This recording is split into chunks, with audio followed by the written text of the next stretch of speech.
आज हम लोग पढ़ने वाले हैं बायोलॉजी का सेकेंड चैप्टर जो श्वसन है उसमें 2011 से लेकर के 2022 तक में कब से 2011 से लेकर के 2022 तक में कितने सवाल ऑब्जेक्टिव और सब्जेक्टिव पूछा है उसके बारे में पूरी तरह से हम लोग पढ़ेंगे। हम लोग बायोलॉजी का फर्स्ट चैप्टर पढ़ चुके हैं, फिजिक्स का फर्स्ट चैप्टर पढ़ चुके हैं, केमिस्ट्री का फर्स्ट चैप्टर। तो आपको जो बताते चले अपना पढ़ते जाइए और जो डाउट है आप पूछते जाइएगा, ठीक है। ऑब्जेक्टिव का उत्तर बताते चलेंगे और सब्जेक्टिव में जो आपको डाउट रहेगा वो अपना पूछते जाइएगा, ठीक है। तो हम चलिए स्टार्ट करते हैं। पहला प्रश्न है कि पौधों में श्वसन की क्रिया के अंतर्गत एटीपी के टूटने से कितनी ऊर्जा मुक्त होती है? तो 30.5 किलो जूल प्रति मोल, यानी एक मोल में 30.5 किलो जूल ऊर्जा मुक्त होती है। क्लियर है? ये कब पूछा था यारवा? ये पूछा था 2011 में। अगला प्रश्न है कि पाइरूवेट के विखंडन से कार्बन डाइऑक्साइड, जल और तथा ऊर्जा देती क्या क्रिया होती है? देखिए बबुआ, पाइरूवेट है, पायरो नहीं है, पाइरूवेट हम बोल रहे हैं, आप उसको भी ध्यान दीजिएगा। वो ये माइटोकॉन्ड्रियम होता है, देखिए ध्यान दीजिएगा। पाइरूवेट होता क्या है कि ग्लूकोज का जब विखंडन होता है ना, तो ग्लूकोज का विखंडन से पहले पाइरूवेट बनता है, उसके बाद कार्बन डाइऑक्साइड, जल, ऊर्जा, फॉर्मिक ये सब बनता है। तो यहाँ ऑलरेडी कह दिया है कि कार्बन डाइऑक्साइड, जल एवं ऊर्जा बन रहा है, तो वायवीय श्वसन भी होता है। तो वायवीय श्वसन किस में होती है? माइटोकॉन्ड्रिया में होता है। ये बात को आप ध्यान रखिएगा, ठीक है। अगला प्रश्न है कि श्वसन किस प्रकार की अभिक्रिया है? क्या श्वसन किस प्रकार की रासायनिक अभिक्रिया है? तो श्वसन बहु ऑक्सीकरण के दूसरा का नाम है उपचयन, तो उपचयन अभिक्रिया है। क्लियर है? अगला सवाल है कि निम्नलिखित में से किससे कोशिका का ऊर्जा मुद्रा के रूप में जाना जाता है? तो एटीपी बबुआ हमनी शरीर के अंदर जो ऊर्जा रहता है ना, उस एटीपी के रूप में रहता है, इसलिए ऊर्जा का सिक्का एटीपी को भी कहा जाता है। क्लियर है? अगला सवाल है कि श्वसन के अंतिम उत्पाद क्या है? यहाँ पर लेकिन बहुत कंफ्यूजन होकर डी आंसर मारता है, लेकिन गलत है बबुआ। ऊर्जा का अंतिम उत्पाद जो होता है कार्बन डाइऑक्साइड और जल होता है। आप कहो कि ई तिरकी कैसे ऊर्जा कहाँ घरे चल गया? तो ध्यान दीजिएगा, जब भी अगर श्वसन होता है ना, तो श्वसन के बाद तुरंत ऊर्जा बनता है, और ऊर्जा बनने की 1 से 2 सेकेंड के बाद क्या बनता है? CO2 बनता है और प्लस जल बनता है। तो बबुआ अंतिम में कौन बन रहा था? कार्बन डाइऑक्साइड और जल बन रहा है। इस बात को आप ध्यान रखिएगा। तो ऑप्शन ए होगा। एक को और आपको समझाते हैं। जैसे मान लीजिए कि कोई आदमी अगर पकौड़ी छान रहा है, तो पकौड़ी छानने के जैसे पकौड़ी निकलता है ना, तो उसके बाद उसमें से कुछ जल जाता है चीज़, तो जल गया, वो ना अंतिम उत्पाद हुआ। उसी तरह से इसमें भी होता है। तो बात आपको समझ में आ गया। अगला प्रश्न है कि ग्लूकोज का विखंडन पाइरूवेट में होता है या प्रक्रम संपन्न होती है?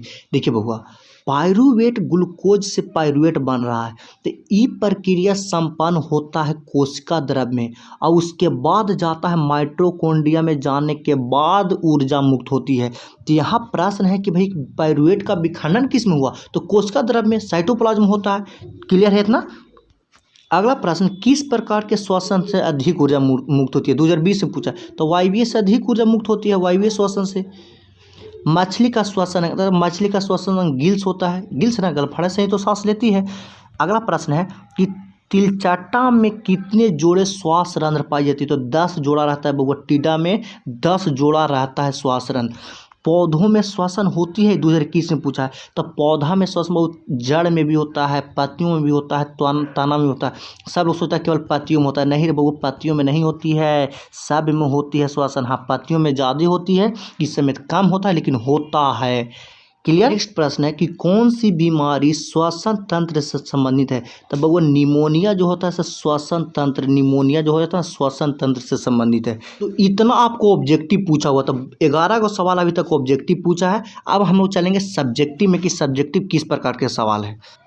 अब हम लोग सब्जेक्टिव समझते हैं कि श्वसन में सब्जेक्टिव किस प्रकार से सवाल पूछा है। तो पहला सवाल है कि ग्लूकोज के ऑक्सीकरण से विभिन्न जीवों में ऊर्जा प्राप्त करने के विभिन्न मार्ग क्या है?